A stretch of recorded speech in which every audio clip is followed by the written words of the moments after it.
ஒரு முஸ்லிமை தீண்டும் சோர்வு, நோய், கவலை, துக்கம், துன்பம், மனவேதனை மற்றும் அவருக்கு தைக்கும் ஒரு முள் உட்பட அனைத்திற்கும் பதிலாக அல்லாஹ் அவரது பாவங்களை மன்னிக்காமல் இருப்பதில்லை. அல்லாஹ் கூறுகிறான், எனது அடியான் என்னை பற்றி எப்படி நினைக்கிறானோ அவ்வாறே நான் அவனிடம் நடந்து கொள்வேன். அவன் என்னை தனிமையில் நினைத்தால் நானும் அவனை தனிமையில் நினைப்பேன். அவன் ஒரு சபையில் என்னை நினைத்தால் அதைவிடச் சிறந்த மலக்குகளின் சபையில் நான் அவனை பற்றி நினைப்பேன்.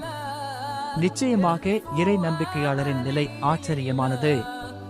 அவருக்கு ஒரு மகிழ்ச்சி ஏற்பட்டால் அல்லாஹ்வுக்கு நன்றி செலுத்துகிறார், அது அவருக்கு நன்மையாகிறது.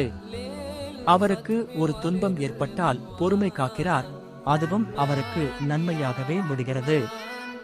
இது ஒரு முஃமினை தவிர வேறு யாருக்கும் கிடைப்பதில்லை. உங்களை விட வசதி குறைந்தவர்களை பாருங்கள், உங்களை விட வசதி படைத்தவர்களை பார்க்காதீர்கள்.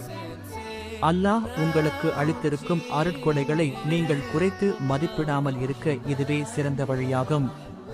அல்லாஹ்வின் கருணை தாயின் கருணையை விட அதிகம். சப்ரின் முதல் நேரத்தில் காட்டப்படும் பொறுமையே உண்மையான பொறுமை.